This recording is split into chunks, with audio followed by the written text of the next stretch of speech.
Yo, shout out to the Most High. It's always the highest even when our Lord say this. LD is also known Lawrence the One. For another episode of I Need to Know with my special guest, we gonna start like this. Boom, boom, boom. What's your name, man? They call me Papa. I'm Jake.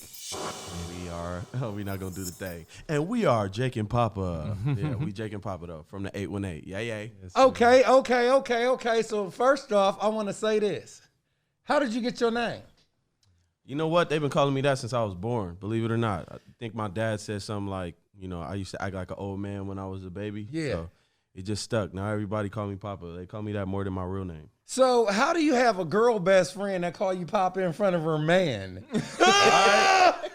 Hey, that's his problem. And then he said, I got 99 problems and a Papa ain't one. So what's up with you, Jake? You seem to be regular. Yeah, I'm as regular as they come. I'm just a normal dude. Yeah. Yeah, my name is I got my name because my birth name was Jacob. So I gotta ask you this question about Jacob. Yeah. Right? Mm-hmm. Jacob in the Bible changed his name to what? Israel. That's right. Yes, sir. Come on now. I can't stand a motherfucker that don't know nothing about their name. They're just walking around. You know what, though? That's a lot of us, though. You know what I'm saying? I feel like a lot of our parents were just like, oh, yeah, I used to watch my favorite. Matter of fact, my real name is like that. My real name is Cheyenne. Okay. When I asked my pop, he named me. It's like about the only thing he gave me. No, I'm just playing. But when I asked him, like, why Cheyenne? That's a Native American name, isn't it? Yeah. It's a tribe. That's what I'm saying. Yeah, but that's not where he got it from. Okay. He was like, "Oh yeah, I used to like this cowboy show, and the cowboy's name was Cheyenne Brody. Okay. But my name's Cheyenne Cody." He was like, "Oh, I made a mistake." That's it. Back to you, Pop. So this is what I want to know, y'all. I got y'all names right, but I need to know where y'all coming from, man. Where y'all coming from? Yeah. We from the 818. Yeah, we from the 818, San Fernando Valley. For those who don't know, Is the San Fernando Valley, is that where Pomona is? Nah, Pomona that's another valley. Yeah, nah. So San Fernando Valley, we got San Fernando, we got Van Nuys, North Hollywood, Reseda, Calabasas, I guess is considered the San Fernando Valley. Woodland Hills, you know what I'm saying? Panorama City, that's the valley. Tell me some notables that actually came out of the San Fernando Valley. Jake and Papa. Okay. But yeah, you got a lot of talent. I think that's one of the dopest things about growing up in Van Nuys is you had the opportunity to do anything, good and bad, depending on what you wanted to focus on. So we had a lot of good athletes come out of the Valley. Jordan Farmars from there, Nick Young. We had a lot of dope athletes. We went to school at Carucci. Yeah, Carucci was a homegirl. And then you got a lot of actors. You got like a lot of rappers and singers because it's just you have the opportunity to delve in because it's so multifaceted. It's so diverse. And is it really big? It's big, yeah. Oh, and getting the mic. My bad, yeah. So like if you in Burbank, right, and you want to travel to Woodland Hills or to Chatsworth, that's like traveling, if you're familiar at all with the city, right? That's like traveling from Venice Beach to downtown. It could take you like 30 minutes. And that's just the San Fernando Valley. Gotcha. Yeah. Okay. Now, last question about the San Fernando Valley, the 818. Yeah. Do y'all call it the Nando? Yeah, I don't know. We might have to run that up and see. I never thought about that. The Nando. Nando. You heard it here first. I need to know, right? Yeah. Rest in peace to Earl Swaby, though. He used to say he in the Sandworst Mando. Yeah, he did. Who? Earl Swaby, rest in peace. Who is that? Earl Swaby, he's a rapper from LA. Athens Park. Yeah. Okay. Is it Athens Park? No, that's not Lamar. That's from Athens Park. It's from LA. It's in LA. South okay, Central. gotcha. Okay, that's cool, man. Well, I'm glad y'all came. Y'all came on time. Now, I want to know, what kind of music do y'all do? Tell everybody. Is it R&B? Is it a genre of hip hop? Are you Chris Brown and Drake? And I mean, what's going? So the foundation of it is R&B, soul music, and past that foundation, I would say the roots of it is that we make music to make our people feel good. We want to make our people feel good about themselves. Every time they hear our music, we would like for them to leave feeling more confident, feeling like they're standing taller, feeling healthier, feeling the women feel more beautiful, they feel more vibrant. That's really the goal. So we make feel good music. But you know, if we want to give it a genre, it's R&B soul. Okay, I like that. He said that like he was trying to recruit some Buddhist monks running to their music school. Hey man, next time you come back to the Bay, bring me a Raider one of them. I got you. I absolutely got a Raider poncho. For Ooh, sure. that would be crazy. A Raider Bro, I poncho. got you. Man, you know what's funny though? Shout out to my one of my best friends. His name is Trackademics. He's a producer. Y'all ever heard of him? Trackademics. He made the Tell Me When to Go remix. Okay. Oh, okay. We shout out the one that sounds like opera though. So shout out to that was Trackademics. But he has a Raider poncho. Poncho? Okay. All right. I'm gonna So find it's you one, out bro. there then. Huh? It's out there. Yeah, for sure. You know what? And shout out to my little god brother Russell. Yeah, shout out to Russell. You know what he said to me one time? He said, "If you could think of it, there's a way to make money off of it." Amen. Absolutely. Absolutely. Because if you thought of it, that means there's a demographic of people thinking just like you who will buy it. Hey, you know what, man? I gotta get y'all numbers, man, after this because I mean, I feel enlightened. Let's go. Amen. Amen. So tell me about how y'all got into the music. Who started first? Who was the catalyst? We gonna get to it. Come on, let's do it. So we come from a musical family. Our dad is a singer. His mom is a singer. Her mom was a singer.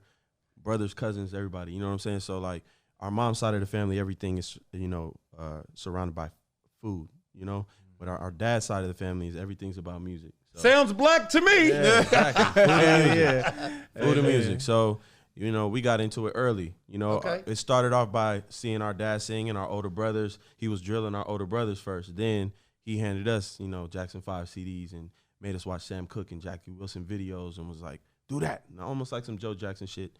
And so we did our first talent show. He was 4 and I was 5, and it's been on ever since.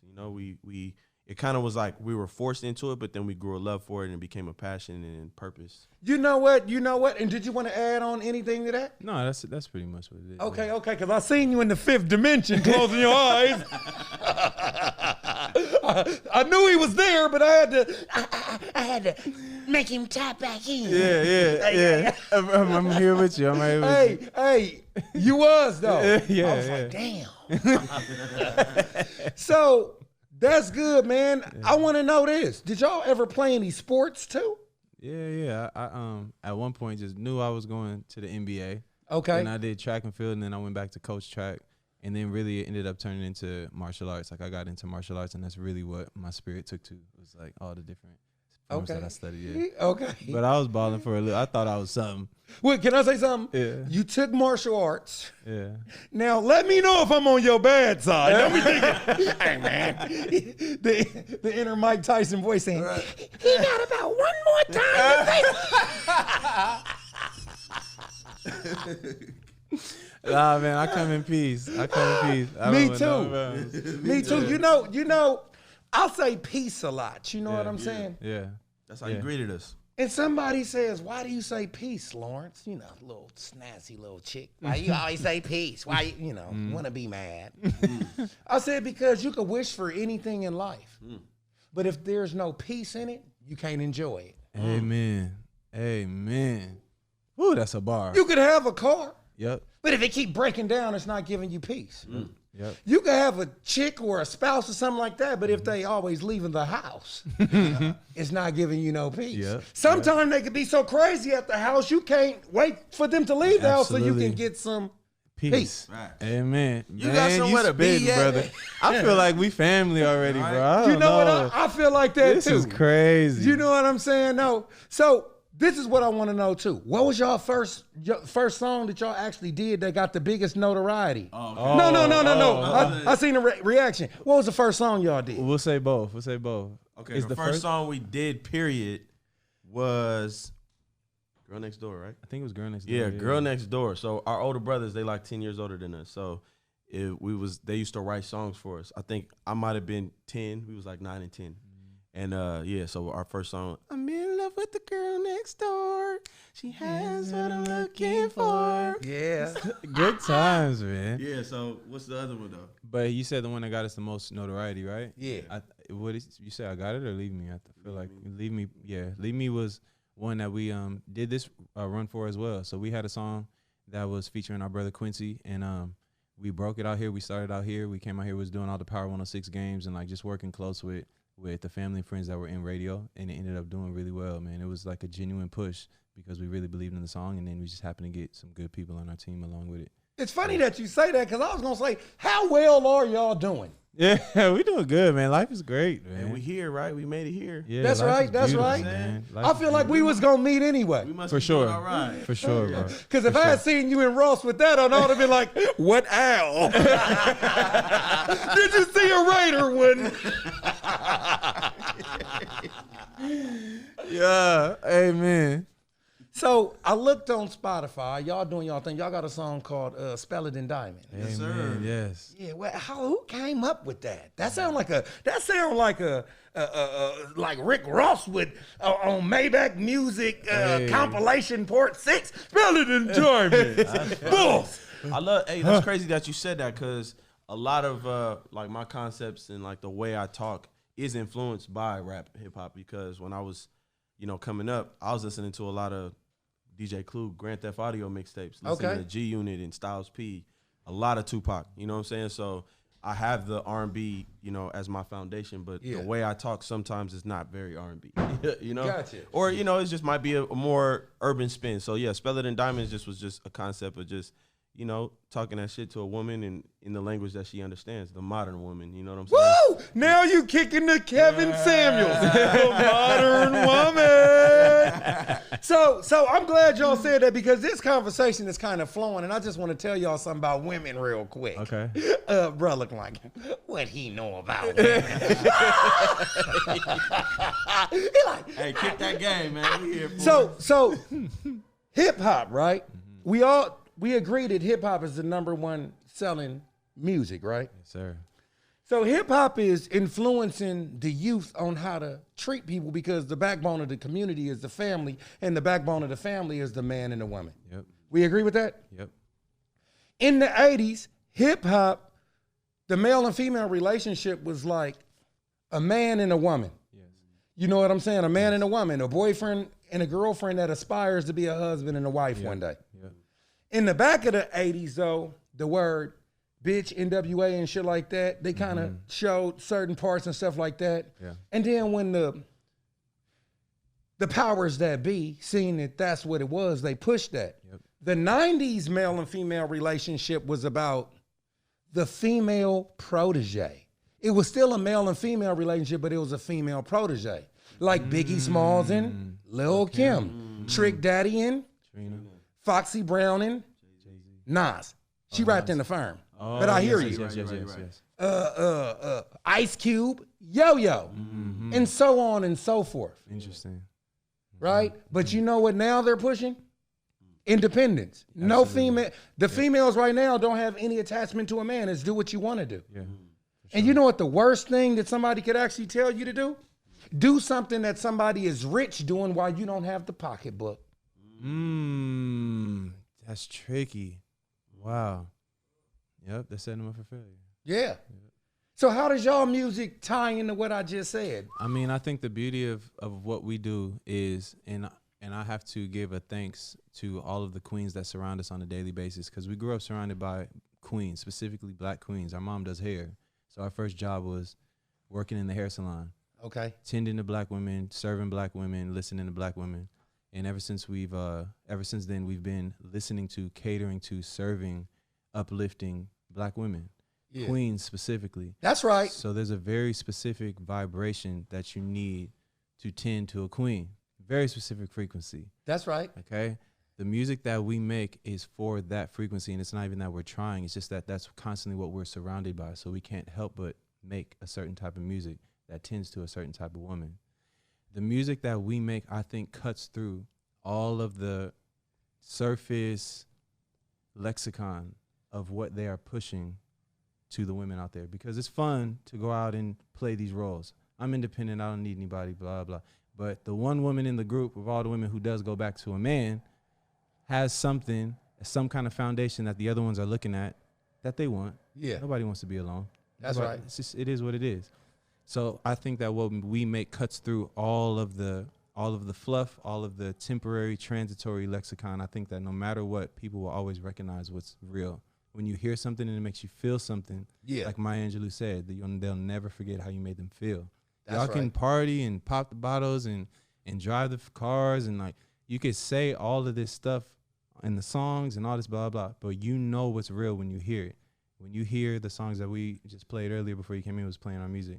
Specifically, when we playing Patient and we playing Best Part of You, we're talking about the luxury of a woman. Okay. Y'all know what the truth is. Okay. Y'all know what the truth is. So whether you're getting that feeling from whatever sex it is that you prefer, you know what the real is and what the fake is. And the fake is fun, you know, for a certain amount of time, but the real is going to pierce through. It's going to nourish you differently. I like that. You know what? I like that. I like how he poetically put that. You know what I'm saying? And it's going to pierce a little different. hey, if I had some glasses, you know, like the one, shout out to my man E40, like the little ones, I would have got you the E40 Lagona and said this, and it's going to pierce a little different. I need to give me some of those. So you said a word, lexicon. Tell me what that means. It's a verbiage. It's a form of verbiage that's used by a certain demographic of people to what's the word I'm looking for? It's for a purpose.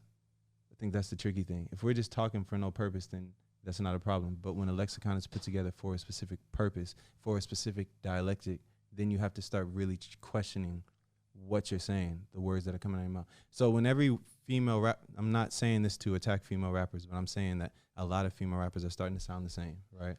A lot of the songs are sounding the same. A lot of the verbiage is the same, blah, blah. It's for a specific end goal. It's a specific end purpose. That, to me, starts to take on the form of a lexicon. Gotcha. So it's bigger than just jargon. Yeah. It's to get something done. Gotcha. Yeah. And is it the people that's doing it, or is it the powers that be? I mean, that's the tricky part, man, because, you know, I think the dark thing is that I seen Ari Lennox say this the other day when she was responding to Diddy saying R&B is dead, is that we all know that R&B is not dead. There's a lot of R&B in the world, but there's a reason why it's not on the forefront. So I don't know whether to say it's the people's fault or if it's the powers that be's fault. But I think that the truth is that there is a lot of good music that's saying the exact opposite of all this bullshit that we hear, and it's just not being put on the forefront. So I have a thought on that. Okay. R&B is not dead. Right? R&B is not dead, but okay. Have you ever noticed that people gravitate towards bad things versus good things? Yeah. Hey man, what you doing on New Year's? Oh man, I'm going to church. All right, see you then next time. I mean, oh yeah, man, I see. Yeah. You get what I'm saying? Absolutely. So this is what's happening. Music, people like the beats. People like the beats. Women aren't really talking so much about being in love so much because the wires got shorter. Yeah. The wires got shorter because if I like Shanae, right? That's the name of the chick, Shanae that wears this shea butter that I just love, right? You might have to give me some of that. I have to go meet her papa. So I go meet her dad, but before that, I was in school with her. And I was hoping that she liked me. Then the teacher did something magical by putting us in groups. Then she gave me her number. And I'm like talking to her a little bit, scared to call her the first time. Now I'm getting cool with her, and I like Shanae a little bit, but now I'm just wondering, do she like me? Then one day she says, you know what, Lawrence, why don't you come over on Sunday or something so we can work on the report? I'm like, yes. Right? Now I'm finally in the house. I'm playing this role, but up to this point, it's already took so long. And then by the time I finally get the draws, y'all say that in R&B, right? Yeah. Okay. After I get the draws, you know what I'm saying? I feel like she's mine, and we talk about that now. It's like that, but it's not like that no more. Yeah. So now R&B is really the rappers are singing. Yeah. Why would I want to Very sit key. there and listen to a whole rap album, an R&B album, when I could listen to a rap album and not feel like a buster because I'm riding around I could ride around and listen to some good R&B, right? I get out, hey, baby, let me open your door. Oh, soft ass.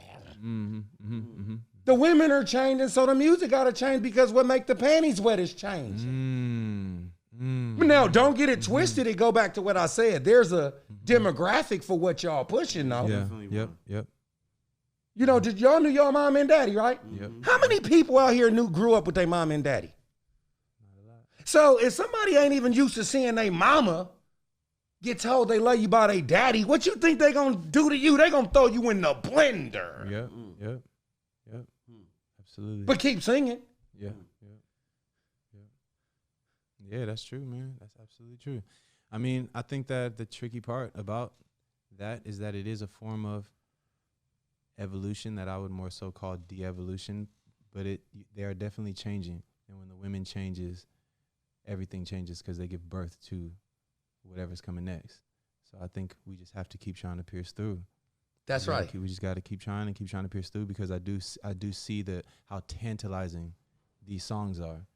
And there was a song I was just playing earlier, and there was asses everywhere, and it's cars, and it's like everything for the bottom 3 chakras in one video. That's right. Come on now. Hey, he dropping some signs. And by the way, I do know what that word tantalize means. Tantalize. Hey, they be trying to It means tantalize. to tease with it in front of you. Yeah. Like it's nanny, nanny, nanny. It's like if your mama say, you can't have no candy, and you were bad and give it to your little sister, and she in the corner doing it. Yeah, okay, shout out to the Webster's Dictionary. Yeah, no, that's what it is if it's that tantalizing, you want to experience it firsthand, and then it's like a drug. When you experience it the first time, it's like you're waiting to hear the next song, and then the next song, and then you want to get the video. The video's another rush and another rush. And R&B, even though it is sexual, I think it deals more with the heart chakra, and not everybody is functioning from the heart chakra right now. You know what, man? I'm sorry about that. You saying some real interesting stuff. I can see us in the damn park. Hey, we family, dog. I'm telling you. Hey, man, my bad. You got something to add on to that? Man, I'm enjoying listening. Y'all saying some real shit, but what I will say is I feel like right now we're seeing a lot of consequences for the kind of music that's being pushed. A lot of people dying, a lot of people going to jail. That's right. A lot of people going home unhappy. That's right. So with that, we're seeing more than ever people talking about healing out loud. That's right. Come on. We might have had, parents who were trying to heal, but they were so busy trying to make it and trying to survive. Come on they now. couldn't really speak out loud about it. Our generation is speaking out loud about it. So with that, with all of that happen, the consequences, and then us, even if it's a fad, even if people are talking about healing because it's cool, we're still talking about it. The conversations are circulating. And with that, the real is going to start to penetrate more consistently. Shit. Hell yeah. And can I ask you another question? Yeah. Where the hell did you get a purple leather shirt? Oh, man, you know what I'm saying? Hey, I just noticed that. all I can say is I'm wherever it's at. Okay. Yeah. I was like, I'm looking at this, but my spirit is saying there's something on the level which is a little different. Yeah, man. So while we talking, did y'all have any questions for me? Man. How did you get into this? Okay, this what happened, right? What happened was this. I stopped drinking 3.5 years ago. So I asked the Lord to put his hands on my entertainment career because I'm a rapper. But I opened up an Instagram page because I was out in Stockton and I was going through a separation from my family and my friends because I'm from Oakland. I know a lot of people in Oakland, so I was out there alone, but I was living with my mom because I just lost my spot or something. So I opened up an Instagram page just to keep in touch with people, and I'm not really computer savvy. I'm still not. I still don't know how to use Instagram, Facebook, and none of that. So I just posted something on, just a little bit. And it started picking up. But I would come back here on the train, shout out to the train, on the weekend and see some of my friends. And then some people were like, hey, L, man, you should do a show. And I'm thinking, all right, you're talking about it, but nobody's actually being about it. You just do a show. So one time I called I Am Sue. Y'all ever heard of I Am Sue? Yeah. Shout out to I Am Sue, man. Yeah, good dude. I asked him, could I rap at his show, I Am Summer? He said, yeah. But then he said, L, I got everybody that's doing it. So I can't give you a spot, but you can come there. I got your Eventbrite tickets and everything. So I took my camera that this dude that I met in Stockton gave me, and I was doing interviews there.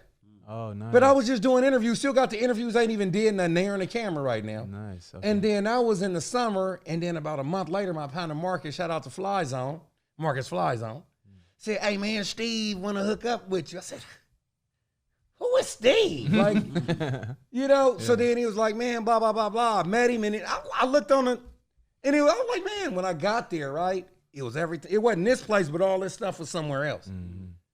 So then I was like, okay, well, God is looking out for me because, you know, like when you stop having one bad habit, God appreciates you when you fill it up with a good one. Yeah. So I do this, you know, stay clean, sober, meet people. Yeah.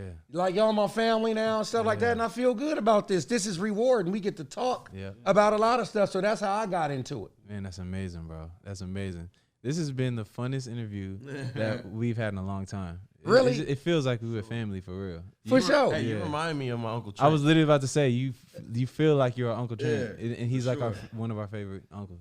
Uncle who? Trent. He's y'all sense of humor and everything is like, we just like to laugh. Like we like to have fun. Okay. We real chill. We like to have fun. So it just feels like we at home. So I have to ask a question real quick about y'all music real quick. Yeah. Do y'all have songs about committing adultery? Committing adultery, just flat out, like, I'm sorry, like the whole toxic thing is. Oh yeah, wait, I'm talking about having sex with somebody's wife. That's adultery. What? I definitely So I used to talk about that a lot. Come on, and every now and again I might pop that shit, but you know, when I was saying that, I was doing it. You know what I'm saying? I don't agree with people who will say it just because it sounds cool. And even now, like, you know, I'd rather have them say it than do it. Yeah. It ain't right. I'm not. You know, especially if my chick is at expense. You can say it all you want, but it is what it is.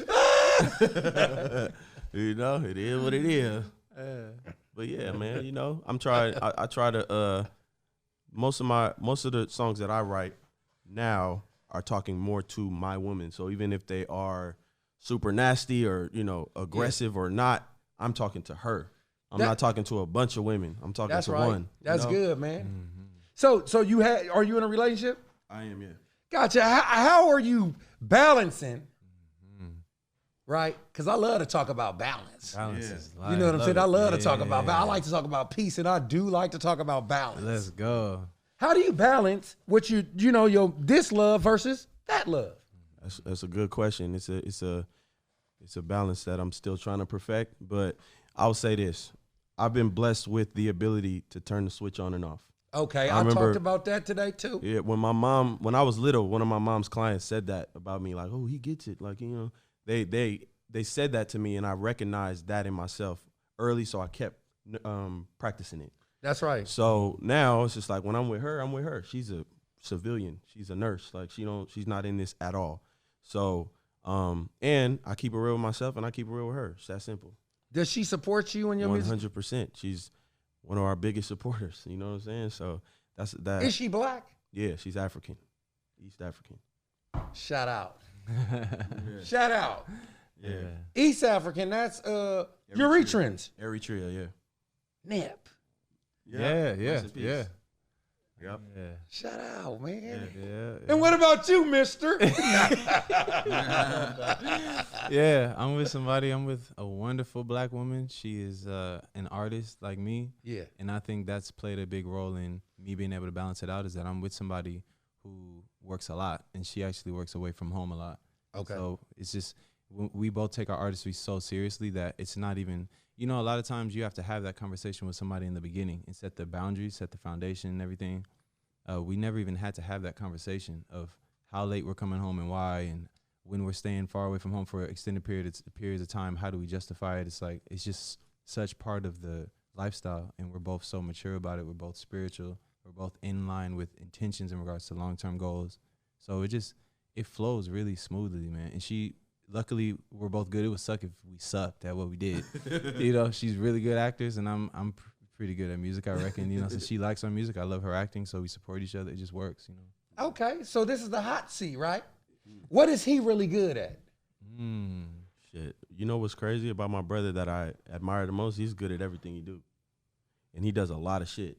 Thank you. You know, I'm just, you know, I'm a regular guy. I like fashion and music. You know what I'm saying? Okay. I like my family. You know, Jake picks up a new thing like every other month, and he's damn good at it. Yeah, thank you. If Jake was a female artist, who would he be?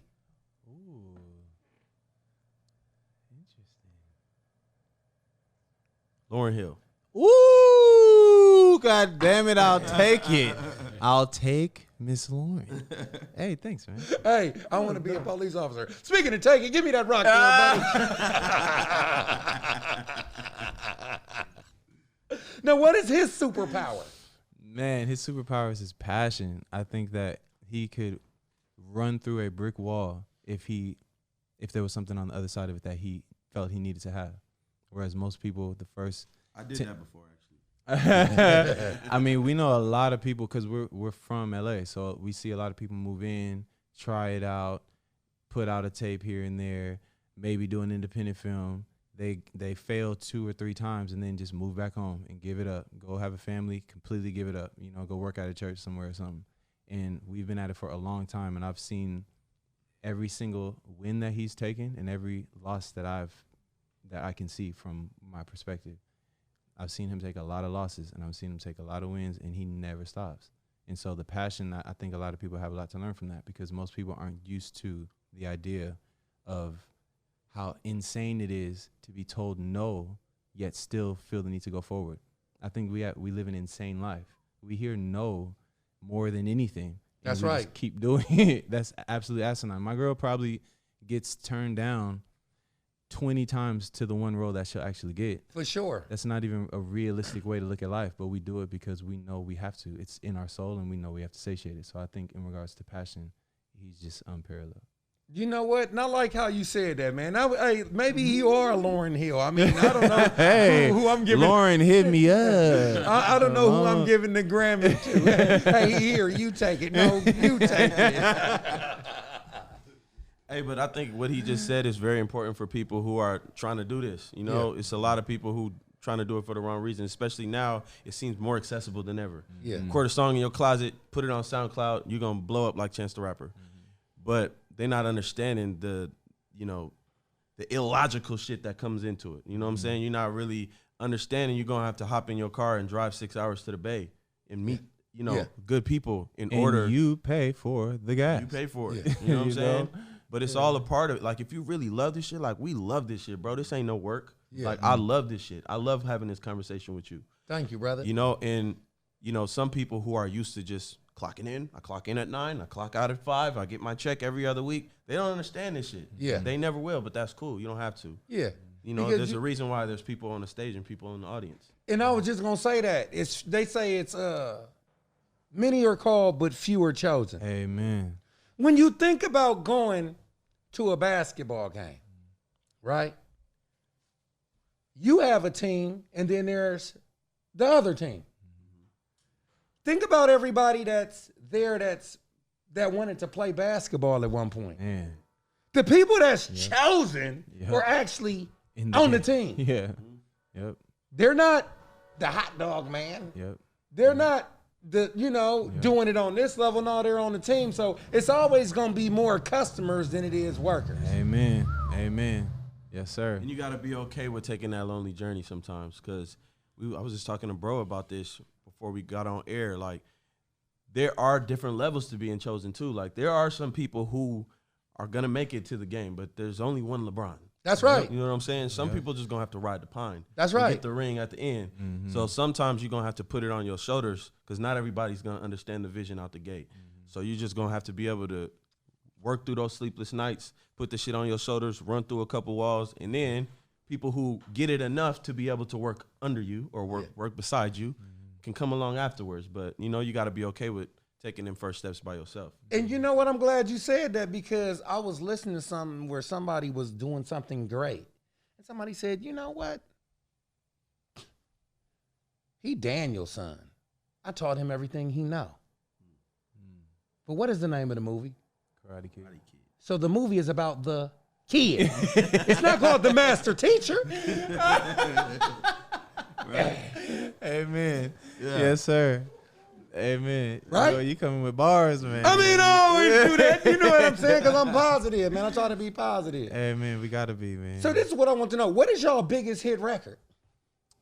Right now, so what he said, "Leave Me" is the one that pretty much got the start. It's probably one of our most popular, but "Patient" is probably our most popular now. Man, Yeah, so dope. "Patient," and that's good old R&B record, It's man. good You R&B, heard just "Patient" feel yet? good, I don't think you man. heard "Patient" yet. You're gonna have to put "Patient" on after, put it. You know. Okay, And, okay. and watch the video. Just enjoy the video, man, Yeah. and you'll see like what I mean when I say it's gonna penetrate. It's just undeniable concepts.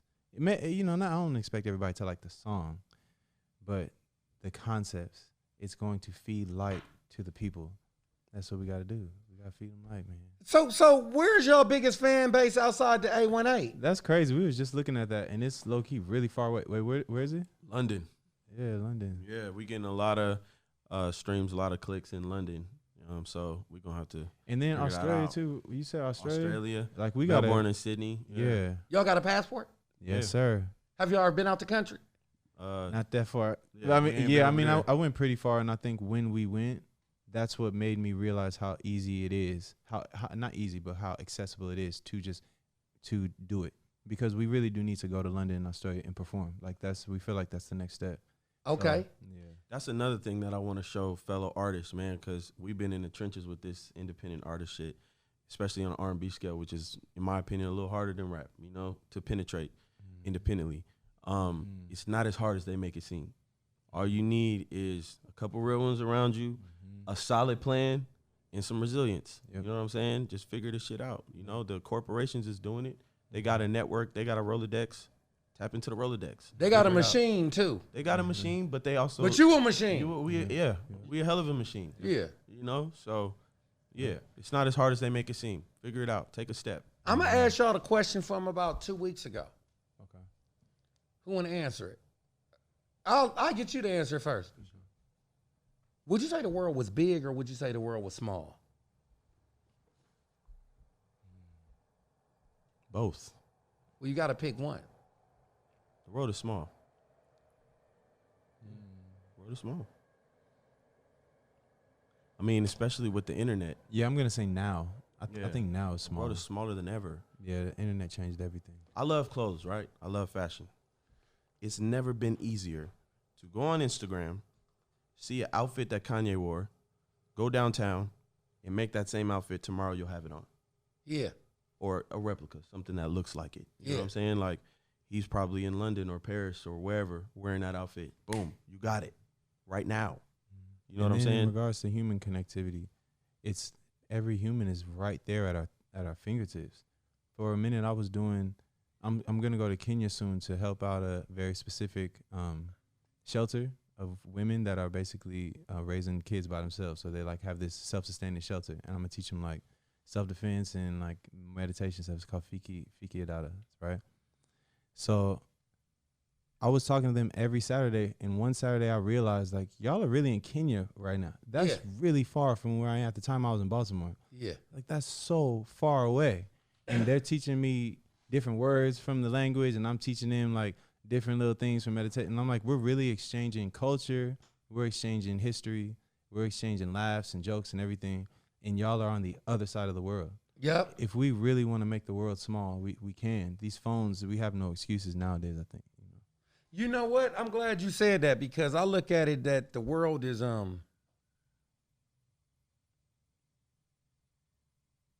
small. I look at it as the world is small. Because I mean, you could get through it. I mean, it has an endpoint and it's doable. You know what I'm saying? I look at big as something that really damn near can't be done. Exactly. You know what I'm saying? Yeah. Social media, right, has made the world smaller, Yeah. right? But it made the person next to you further away. That's tricky. Absolutely. I absolutely agree. Like I was in the movies, right? I'm in the movies. And there was these 3 people behind me. You know what they were doing? On their phone in the movie. That's damn near like watching TV in the movies. That's crazy. What a weird world, man. This is weird. So I got to ask you something now. Yeah. Do you take mushrooms? Oh yeah, I've experienced many revelatory mushroom experiences. I think psilocybin and mycelium are. Mycelium. Yeah, I love that. is. I love that word. It's incredible, and I think just the fact that I think God is incredible, and I think the fact that we can tap into a fraction of God through a plant is insane, and I think the fact that the ancestors even figure that out is even more insane. Yeah. We were talking about ayahuasca earlier, and ayahuasca is a combination of two plants. It's not one plant, it's two plants. One plant has a DMT, the other opens your body up to be able to absorb the DMT. So without one, the other wouldn't work. Kind of like turmeric and pepper. Yeah, it's like a divine duo, but they are from two different parts of the earth. Okay. They're nowhere close to each other. So the fact that an ancestor at some point figured it out, whether God told him or not, I think it's incredible that we can have these revelatory experiences with God through God's plans. It's incredible. Have you ever had DMT? Have I had DMT? Raw DMT? No. I mean, we got DMT in our system. I've done breath work that can release some of the DMT within my system. Okay, well, I got to talk to you about that. Yeah, the holotropic breathing. Sometimes you got to start the day off with the holotropic breathing. Get that day started. Because life is crazy. Life is. Hey, like this. You don't say.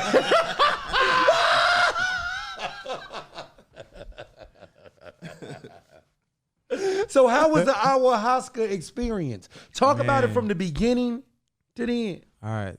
This last time was my third time doing it. Now watch this. As a parent, I'm going to say, last time, you mean you've done it before?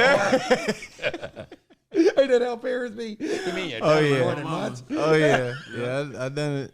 I had a few long nights, you know, and the beauty about ayahuasca is that it's an all-night experience. You go at 7 p.m., you meet up with the facilitator, the shaman, you're outside, and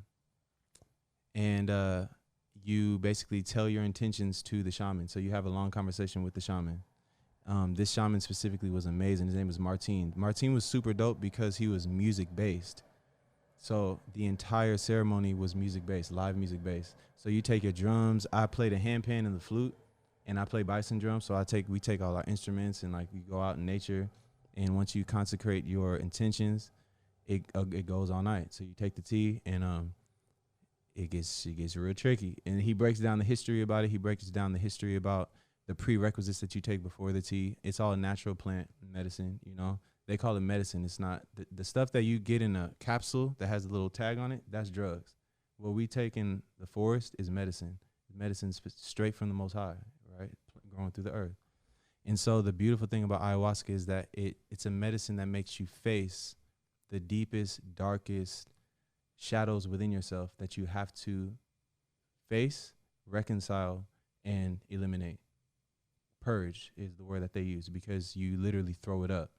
And so basically it goes all night. We didn't finish until 11 in the morning the next day, noon the next day, and you don't sleep. The whole point is you don't want to fall asleep. You want to sit up and meditate, play your instruments, sing your songs, face your deepest, darkest demons, talk to them, and reconcile. Were you scared at any point?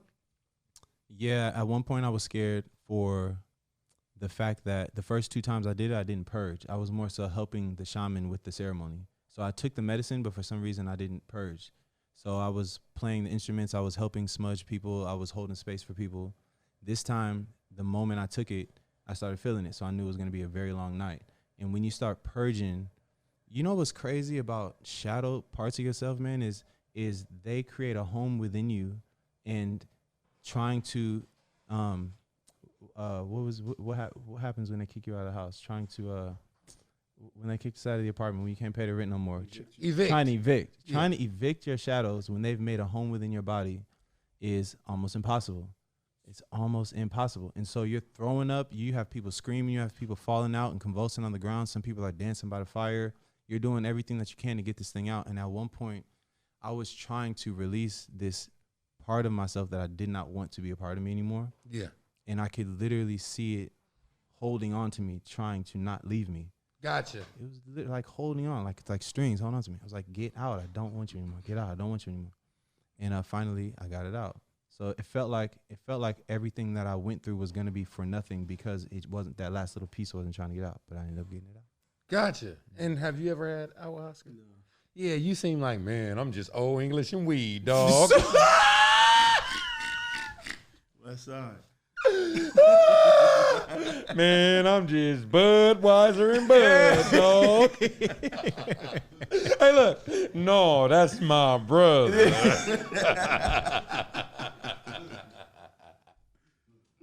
Oh, my God, man. So, y'all make music. Do y'all ever make music separately?